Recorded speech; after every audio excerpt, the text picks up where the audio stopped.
आज दिल्ली के जंतर मंतर से लाखों हजारों की संख्या में छात्रों ने संसद भवन की ओर कूच किया, जहां पे आज मॉनसून सत्र चल रहा था और डाटा इनपुट के हिसाब से जो मीडिया जो है उनके हिसाब से जो जानकारियां मिल रही थी कि संसद चलने के सत्र में 2-4-5 बहस हुए, उसके बाद स्थगित कर दिया गया प्रोटेस्ट के भय को लेकर। और मोदी जी पीछे के दरवाजे से अपने काफिले के साथ वहां से भाग खड़े हुए, आए और थोड़ा देर रुके और देखे कि सिचुएशन अंडर कंट्रोल नहीं होने वाली है पुलिसों से, तो वहां से निकल गए।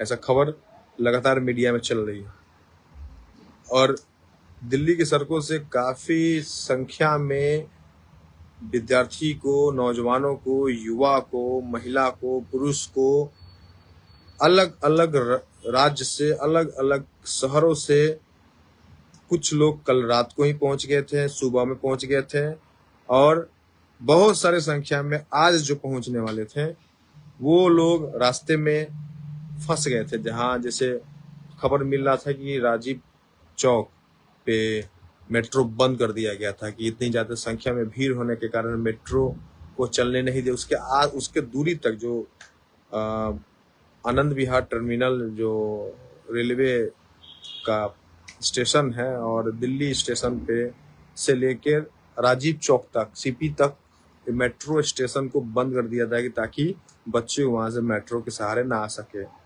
जगह जगह बैरिकेड लगा दी गई थी कि ताकि बैरिकेड के से रुके बच्चे लोग को हताश हो जाए और वहां से वापस चले जाए। टेम्पू नहीं मिल रहा था, बसें, सरकारी बसें नहीं चल रही थी, फिर भी बच्चों ने साहस किया, हिम्मत दिखाया और वहां से पैदल होते हुए जंतर मंतर तक पहुंचने का प्रयास किया।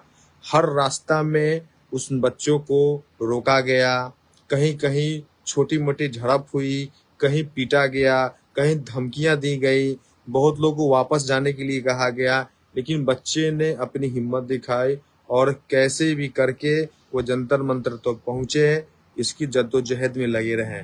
बहुत सारे बच्चे जो है जो पास के राज्यों से, जैसे पंजाब, हरियाणा, यूपी, ये सब राज्यों से जो लोग बच्चे लोग आ रहे थे वो ट्रेन का इस्तेमाल ना करके अपनी स्वेच्छा रूप से गाड़ी के इस्तेमाल करके आ रहे थे।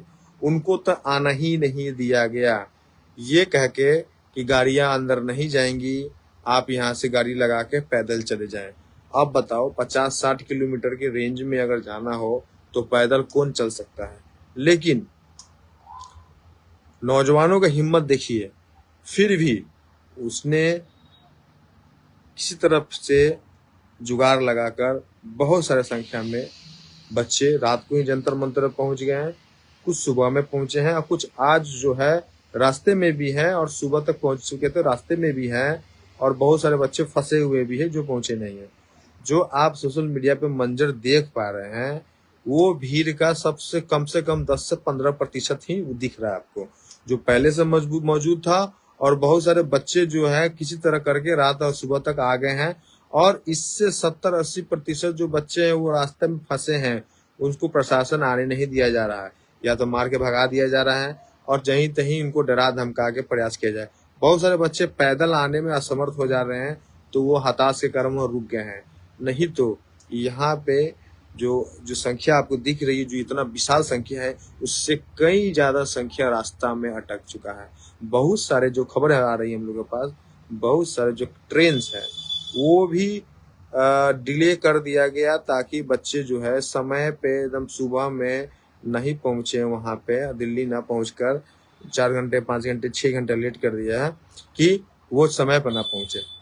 देखिए सरकार किस तरह से अपनी सारी तंत्र को एकत्र करके उसको लगा के रखी है ताकि बच्चे समय पर ना पहुंचे, उनके प्रोटेस्ट में ना पहुंचे।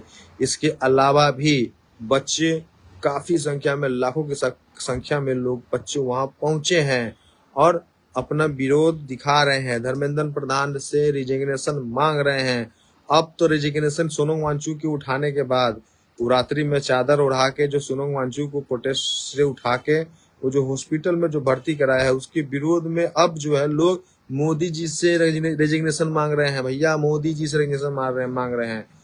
अब तो यही बात हो गई कि हम चले थे बचाने एक कमरा और लुटा गए पूरा बिल्डिंग।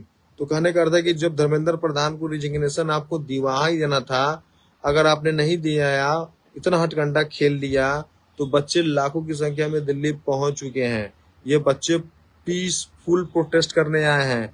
इस तरह से नेपाल और बांग्लादेश और श्रीलंका जैसा घटना यहाँ नहीं करेंगे, समझदार है। लेकिन कब तक उनकी पेशेंस को आप इस तरह से दबा के रखिएगा? एक सीमा होता है, एक पेशेंस लेवल होता है, उस लेवल तक हम लोग सुन सकते हैं, समझ सकते हैं, देख सकते हैं, लेकिन एक लेवल के बाद आपको कौन सुनेगा? और जब कोई बच्चे नहीं सुनेंगे तो फिर आप किसको सुनाइएगा अपनी बातों के लगे? तो फिर तो आप भी वैसा ही हालत होगा, आप भी प्रोटेस्ट में बैठिएगा कि बच्चे लोग सुन नहीं रहे हैं मेरी बात, जिस तरह से अभी आप नहीं सुन